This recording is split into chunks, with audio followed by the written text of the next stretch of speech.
Shalom again, it's Shlomo, and we're back with Jack. What's up? Jack Jacobs. I don't know if you guys remember, but Jack started and helped start the Arnona Community Garden in Jerusalem.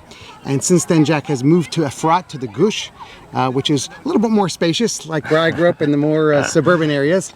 And Jack missed his, 60 to 80 trees over there, and he decided, why not? We'll just plant a couple hundred over here. Something like that. Right, so Jack decided to get involved, and they're planting a beautiful, beautiful mixed tree orchard right over here. If you could just tell us a little bit about it. For sure.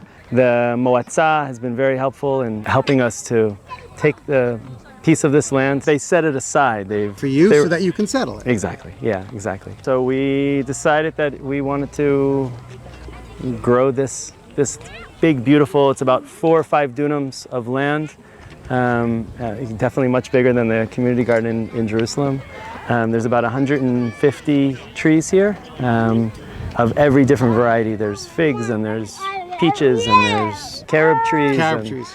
Everything you can imagine. I saw the list. There's even 2 banana trees in the corner over there. Right. Technically they're plants. But whatever, fine.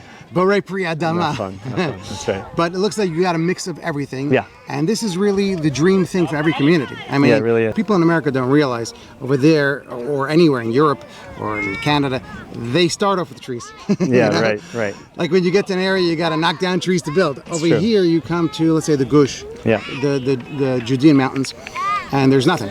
There's rocks and thorns. Right. You can see in the background. There's rocks and thorns and dirt and nothing. Yeah. People will be able to come here anytime and grab fruit from the trees. Absolutely. It's a public space now. People will come, and in 3 years when Orla is over, they'll be able to pick as many fruits and vegetables. There will also be vegetable garden in the middle in each of these terraces. There's 1, 2, 3, 4 terraces. There'll be vegetables in the middle, wildflowers in one, even maybe a little pool for birds in one. At the top, we're planting a big pergola, like a big canopy thing where people can even get married, because the view, you can't see it this way, but this direction there's a beautiful view. So it's a really nice open space for the community. And the kids will learn about, first of all, agriculture, like they do in Arnona and Jerusalem. Right. Yeah. I mean, there's more space over here, so you get to learn a little more. And they're also going to learn about the mitzvot. Absolutely. So like Orla, we're starting now. I mean, they're in Orla. And of course, this coming year is Shemitah. They'll learn about Shemitah. They'll learn about these mitzvot. And every time they take the fruits, you guys are going to teach them about Trumot and Masrot. Absolutely, yeah. And it's really interesting. The reason why we're pushing to get these trees in today is because Shemitah is coming. And so we thought the sooner we get them in, and then this year we can't mess with them. We can't tend to them, but we can start working on the infrastructure of the garden. So we'll start to build the pergola and build the nice garden. Stuff you could do afterwards. Exactly. The trees got to be done. Trees right now. have to be done now, so that they have an extra year to grow. And people in different communities have to understand, if you see an empty piece of land, what do you do? Like, how do you do it? So this is different here because the Moatza was so open and so helpful in setting aside the land. Right. There were a couple of others who started the process. Ariella and Miriam, who were here even years before us and started the conversation before.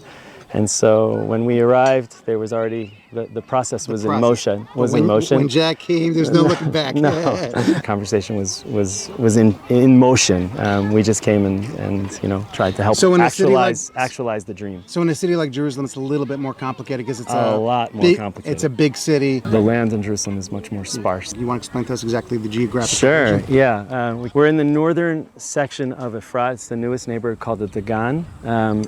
The Zayit is maybe a 15-minute walk that way. So in many ways, the Dagan sits off by itself as a separate yeshuv, even though it's definitely part of Efrat. There's no question, but it's sort of separated. It's a different mountain. It's a different mountaintop. So in many ways, it's a separate entity. Yeah. There's another neighborhood on the hill on the top on the side of us. It's called the Tamar. It's also a new neighborhood, but.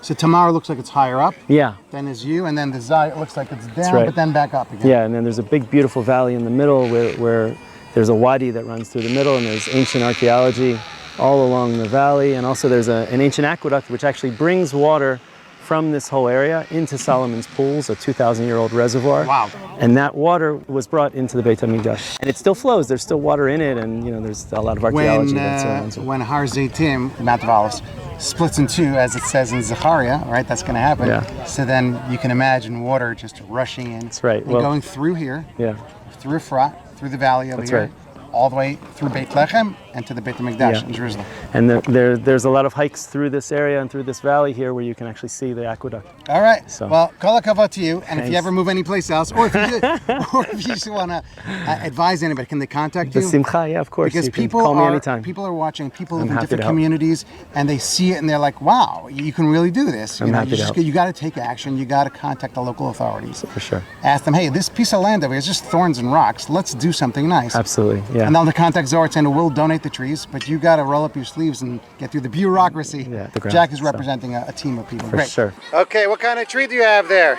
We have good גדן. Good. זה סוג של דובדבן. זה ממש דובדבנים מתוקים. It's חבל. a cherry. Okay, let's go for it. Let's plant it. כן, עכשיו. כל הכבוד. כל הכבוד. עכשיו בוא נמלא את הדלי. What kind of tree you got there? פיר. Pear. Very nice. Look at that. Beautiful pear tree. Keep the original soil in if you can. Hold the tree. Good. Now, that's it. Hold the tree. There we go. Look at that team. Team Shoes.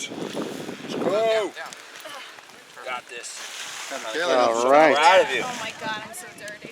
Great job. Dirty is good. Dirty means you did a good job. Some people call this dirty. I call this clean. Some people call it mundane. I call it holy. There you go. השקיפה ממעון קודשך מן השמיים, וברך את עמך ישראל ואת האדמה אשר נתת לנו, כאשר נשבעת לאבותינו. אמן. Amen. What's the name of the park? Gan BaDagan. It's called Gan BaDagan. Nachon. Is that it? Because this area is called the Dagan. That's great. I love it. Yeah. So they're going to print a beautiful sign for that. In the meantime, we have a beautiful sign. We want to thank everybody who donated the trees to the Gan BaDagan through Zohar Tzenu. And we have a beautiful sign. And Ooh-ah. just put the tape on the side over here. For sure. Just pull it over here. Okay, great.